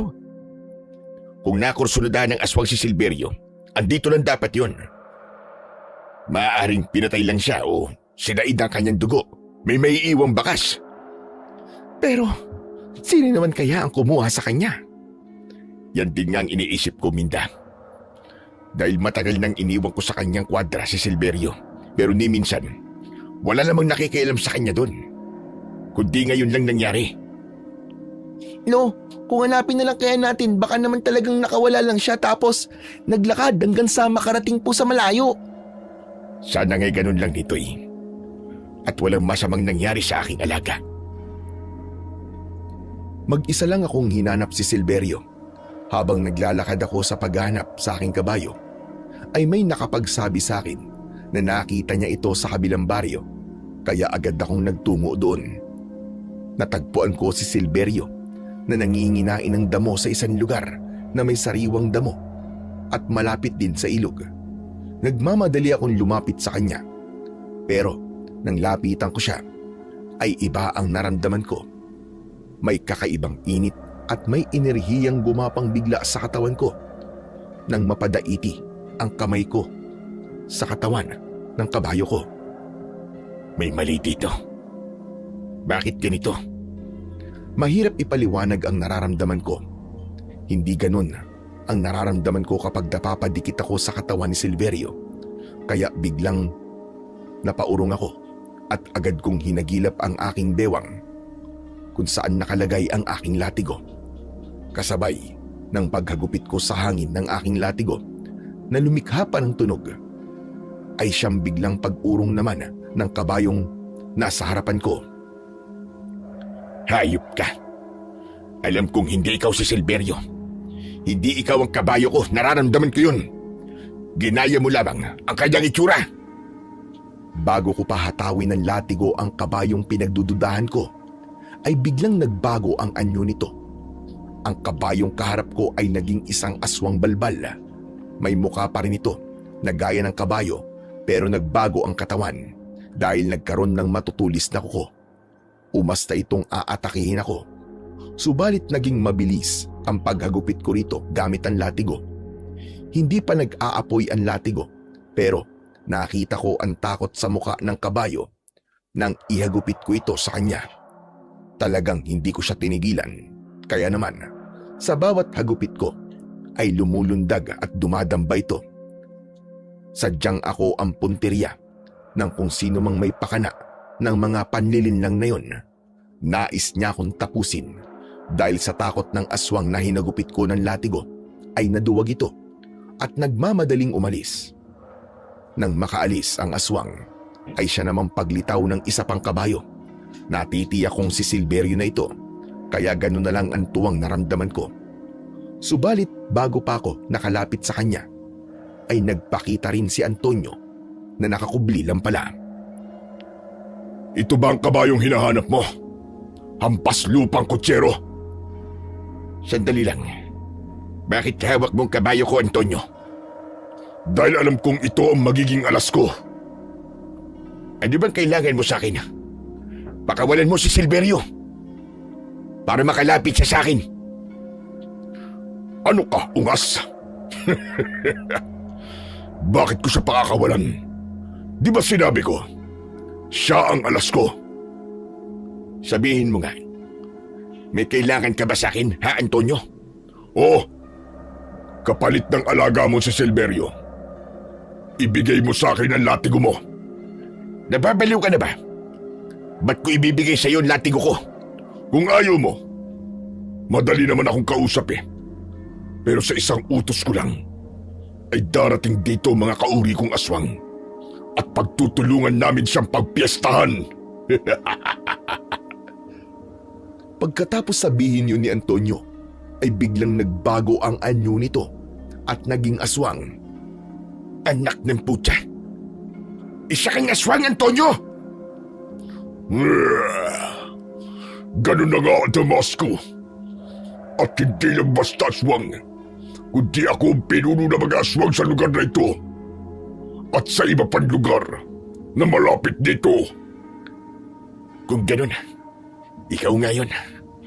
Ikaw ang gumagamit ng iba't ibang uri ng aswang para paslangin ako. Para lukuhin ako. Wala lang iba pa. Dahil yun ang dapat mangyari sa iyo, Damasco. Ang mamatay! Papatayin mo lang pala ako. Bakit ko pa isusuko sa iyo ang aking latigo? Kapalit ni Silverio. Kung di mo ibibigay ang latigo, sige na, hampas lupang kutsero. Magpaalam ka na sa iyong kabayong kamukha mo. Huwag mong sasaktan si Silverio! Takot kang saktan ko kabayo mo. Ayaw mo mawala siya. Dahil hindi lang siya basta kabayo sa akin. Hindi ko lang siya kaibigan, kundi pamilya ko na rin si Silverio. Wow! Nakakaiyak naman yan. Pero wala akong pakialam kahit na ano pa ang trato mo sa kabayong ito. Mas masarap pa rin siyang gawing pagkain ng mga kalahi ko. Bakit mo ba ginagawa ang lahat ng ito, Antonio? Ano bang atraso ko sa'yo, hayop ka? Tanga ka ba, Damasco? Huwag mong sabihin hindi mo pa rin alam. Dahil ba sa pagmamahalan namin nagmama mo? Yung ba dahilan? Dahil ayaw mong tantanan si Mama. Nagpupumilit kang pumasok sa buhay namin. Ngunit hindi naman pwede yun. Hindi ka karapat-dapat sa mama ko. Mahal kong mama mo. Nagmamahalan kami ni Segunda. Gusto lang namin dugtungan ang pagmamahalo namin noon para maging masaya kami. Yun lang ang gusto namin dalawa. Yun na nga eh. Masyado mo na nauto ang mama ko. Pero ngayon nandito na rin tayo at magkaharap. Gagawin ko ang lahat para tapusin ka.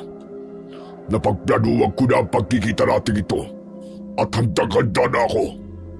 Hindi ko na rin katatakutan pa ang latigo mong umaapoy. Ikinagulat ko ang muling pagbabago ni Antonio. Mas naging nakakatakot siyang aswang. Yun yata ang iba pang kakayahan ng pinuno ng aswang. May kakayahan silang magpalit ng anyo ng 2 beses.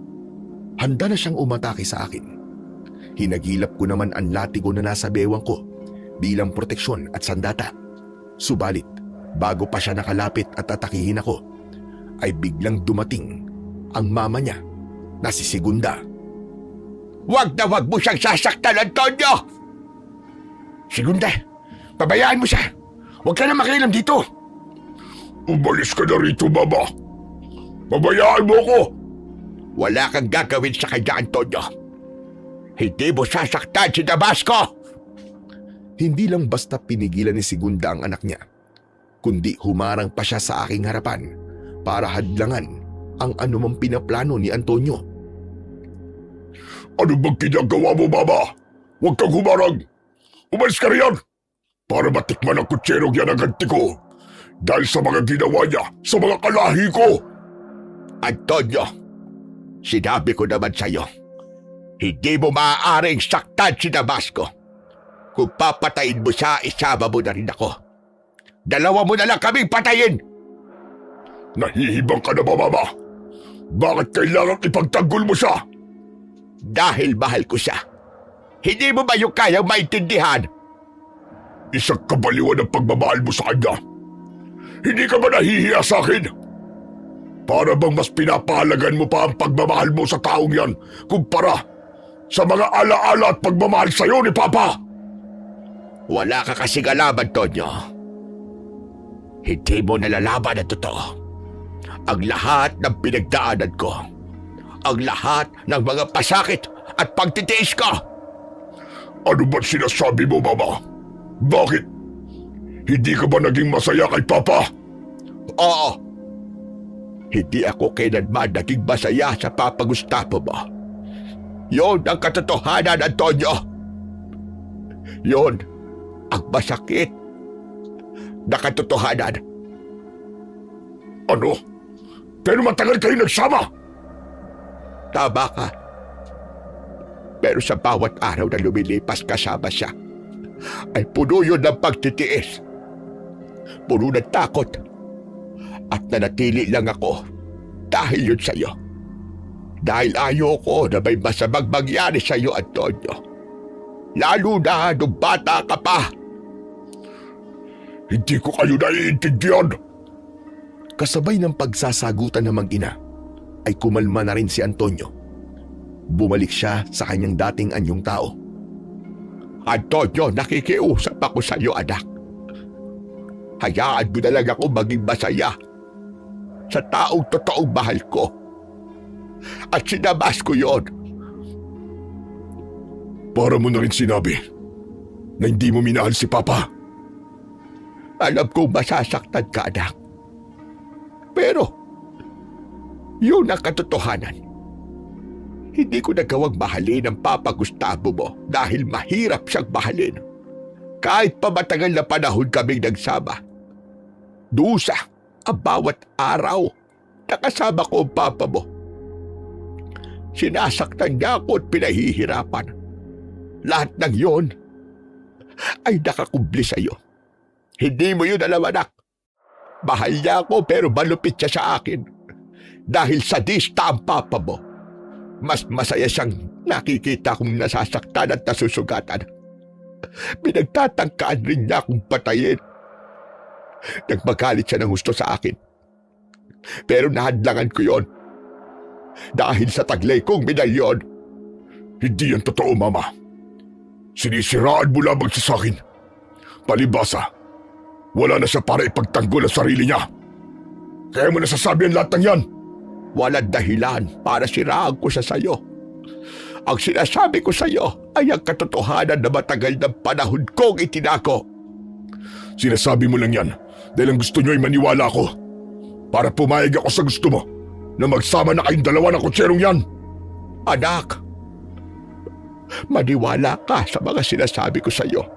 Yun ang katotohanan. Sadyang matigas ang loob ni Antonio. Hindi niya kayang paniwalaan ang mga sinasabi ni Segunda. Ayaw niya rin pakinggan ang mga pakiusap ng kanyang ina. Kundi, higit niyang pinaiiral ay ang matinding galit sa akin, lalo na't hindi niya matanggap na ako ang nais ipalit ni Segunda sa papa niya. Minsan pa'y nagbago uli ang anyo ni Antonio. Naging nakakatakot na pinunong aswang ito. Lumikha siya ng tunog at saglit lang ay may mga aswang na dumating at pumaikot yun sa amin. Anong gagawin mo, Antonio? Ba't tumawag ka ng mga aswang na kampon mo? Para tiyakin ang magiging katapusan ng kutserong yan. Binalaan na kita, Antonio. Huwag mong papakialaman si Damasco. Huwag ka mag-alala, Segunda. Maraming ulit na akong nakasagupan ng mga aswang. Alam kong kakayanin ko ang mga aswang na narito ngayon. Ang taglay kong agimat at ang kapangyari ng latigong umaapoy ang magiging kakampi ko. Mga kampon ko, pigilan niyo si Mama upang hindi siya makialam. Ipapakita ko sa harap ni Mama kung papaano ko papatayin at ng mga pinamumunuan kong aswang ang lalaking yan. Agad na sumunod kay Antonio ang mga aswang na inutusan. Hinawakan nila at pinigilan si Segunda upang hindi ako makialam. Gawin mo ang lahat, Damasco! Alam kong kaya mong harapin ang mga aswang na yan! Labanan mo sila! Agad na umatake sa akin ang mga aswang na inutusan ni Antonio. Gamit nila ang kanilang matutulis na kuko at matatalas na pangil. Handa na talaga sila na patayin ako. Subalit, handa akong makipagsabayan sa kanila gamit ang aking latigo. Halos magkakasunod na umatake sa akin ang mga aswang. Bago pa sila nakalapit, ay muli kong sinambit ang kataga upang magkaroon ng apoy at maglagablab ang aking latigo. At agad namang yung nangyari. Hinagupit ko muna sa ere ang latigo, kasabay ang pagwasiwas upang lalong maglagablab ang apoy nito. Kitang-kita ko kung paano mag-atubili ang mga aswang sa paglapit sa akin. Pero kahit natatakot sila, ay hindi sila maaaring umurong dahil naroon ang kanilang pinuno. Dapat nilang maipakita kay Antonio ang kanilang katapangan, kaya patuloy lang silang sumugod sa akin. Samantala, hindi kinayang panoorin ni Segunda ang tunggali ang nagaganap, kaya nawalan siya ng malay. Samantala, umikot-ikot ako habang hawak ang latigo, kaya nagagawa kong hagupitin at tamaan ang mga aswang. Umaangil ang bawat tamaan nito, gumugulong sa lupa habang nag-aapoy ang kanilang katawan. Maging ang aswang na humawak kay Segunda ay sumugod na rin sa akin. Subalit sila man ay naglagablab nang mahagupit ko ng hawak kong latigong apoy. Kaya kitang-kita ni Antonio kung paano ko isa-isang natatalo ang aswang na kanyang mga alagad. Hindi niya matanggap ang sinapit ng mga ito. Dahil sa naging kabiguan ng mga aswang na inutusan ni Antonio, ay kailangan niyang ipagiganti ang mga ito. Kaya naman, siya na ang nagngangalit na lumapit sa akin. Hindi ko hahayaang manatiling talunan ng mga kampon ko. Ipaghiganti ko sila. Ako ang tatapos sa kayabangan mo, Damasco! Huwag kang puro salita, Antonio. Kailangan siguro mangyari ito na mawala ang isa sa atin. Pero tinitiyak ko na ikaw yun, hayop ka. Masyado kang hambog, matandang kutsero. Anong akala mo sa akin? Isang paslit na basta mo makakaya at magiging iyakin? Patunayan mo na malakas ka nga at kakayanin ang aking latigong umapoy. Bago pa ako matapos sa sasabihin ko, ay agad na sumugod sa akin si Antonio. Umaatungal ito at puno ng galit sa ginawa niyang pag-atake sa akin. Subalit, mabilis akong nakaiwas, kaya hindi ako tinamaan ng kanyang matutulis na kuko. Inilabas niya ang kanyang pangil upang yun naman ang gamitin. Subalit nagawa ko siyang hagupitin ng aking latigo.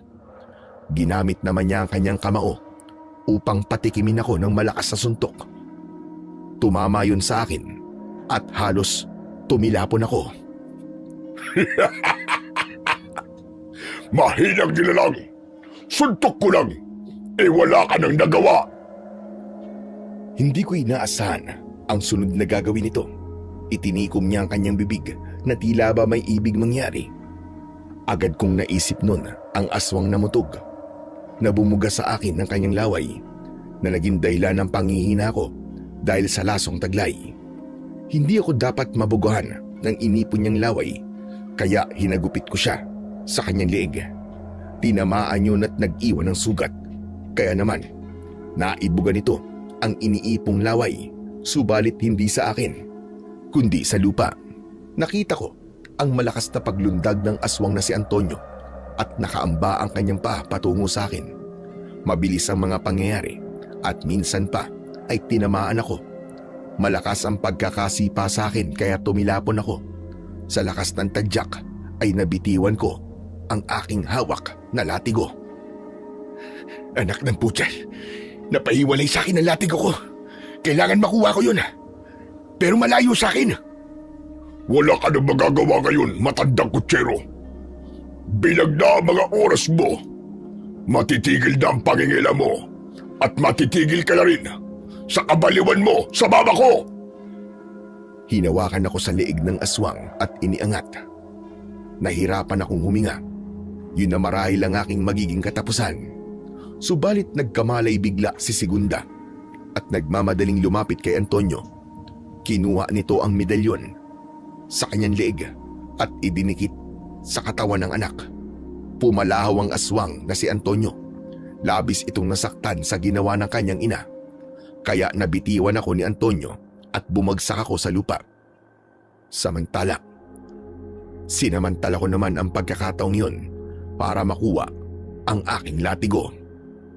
Sabi ko naman sa iyo, wala kang masamang gagawin sa kanya, Antonio. Tama na kaibangan niyo, Mama. Walang silbi ang kutserong ito. Wala kang magandang mapapala sa kanya. Kaya dapat siyang mamatay. Magagawa mo siyang patayin? Oo.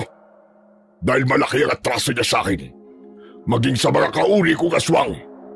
Sige, gawin mo. Gawin mo! Patayin mo ang iyong sariling ama. Ang iyong sariling dugot naman.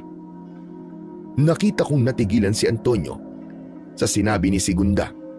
Subalit higit ako dahil noon ko lang yun narinig sa kanya. Dahil kahit minsan ay walang nabanggit sa akin si Segunda tungkol kay Antonio. Anong kalokohan na sinasabi mo, Mama? Hindi ko ama ang hampas lupang yan. Yun ang katotohanan, Antonio. Ayoko sanang ipaalam pa ang lihim na ito. Pero kung hindi mo titigilan si Damasco at hahangarin mo pa rin patayin siya, tama lamang na sabihin ko sa iyo ang totoo. Hindi ako naniniwala sa sinasabi mo. Hindi siya ang ama ko. Si Gustavo ang tunay kong ama. Si Gustavo lang ang kinikilala mong ama. At alam rin ni Gustavo ang totoo na hindi kanya tunay na anak. Pero, hindi niya ako tinuring na iba. Ipinadama niya sa akin ang pagiging ama. Oo, naging ama nga siya sa'yo. Tinanggap kaya na parang tunay na anak dahil wala siyang kakayahan para magkaroon ng anak. Baog si Gustavo. Kaya nang malaman niyang buntis ako, tinanggap niya yon. Isa pang dahilan kung bakit nagawa kanyang tanggapin ay upang meron siyang pagpasahan ng kanyang pagiging aswag para may ipagmalaki rin siya sa kanyang angkan at mga kaibigan. Pero ang katotohanan, Hindi siya tunay mong ama, Antonio. Kundi anak ka ni Damasco, ang taong nilalait mo at gusto mong patayin. Hindi. Hindi totoo yan. Niloloko mo lang ako. Ayaw mo pa rin ako tigilan, Mama. Para lang masunod ang gusto mo. Ang magkasama kayo ng Damasco yan. Talagang matigas ang puso mo, Antonio. Ayaw mo pa rin akong paniwalaan. Sadyang pinatigas na ng mga turo sa iyo ni Gustavo ang kalooban mo at dahil na rin sa pagpasa niya sa iyo ng kanyang pagiging masamang nilalang. Ang pagiging pinunong aswang. Hindi ko alam kung ano ba ang dapat kong maramdaman ng mga sandaling yun. Alam kong hindi nagsisinungaling si Segunda. Hindi siya nag-iimbento ng kwento para lang magbago ang isip ni Antonio. Anak ko si Antonio. Kaya lamang, hindi pa rin siya naniniwala sa lahat ng ipinagtapat ng kanyang ina. Kaya tama na, Antonio. Kung ano man ang binabalak mo kay Damasco ay huwag mo nang ituloy. Narinig mo na mga sinabi ko. At yun ang katotohanan. Hindi ako makapaniwala, Mama. Gawa-gawa mo lang yan para lokohin ako. Dahil ang gusto mo ay pabayaan kita sa kaibangan mo at tuluyan ang baliwalain ng mga alaala ng Papa Gustavo ko. Pasensya na, Mama. Hindi ko matatanggapan lahat ng sinabi mo. Itutuloy mo pa rin na paslangin si Damasco? Oh! Dahil yun ang magpapasaya sa akin. Bago pa ako nakakilos, ay umatake na sa akin si Antonio. Lalong nagniningas ang mga mata niya sa galit. Ako naman ay hindi ko alam kung ano ang aking gagawin. Tumagos sa puso ko ang lahat ng sinabi ni Segunda at pinaniwalaan ko yun. Anak ko si Antonio at yun ang katotohanan. Kaya lamang, galit na galit ng sandaling yun si Antonio at sinugod ako.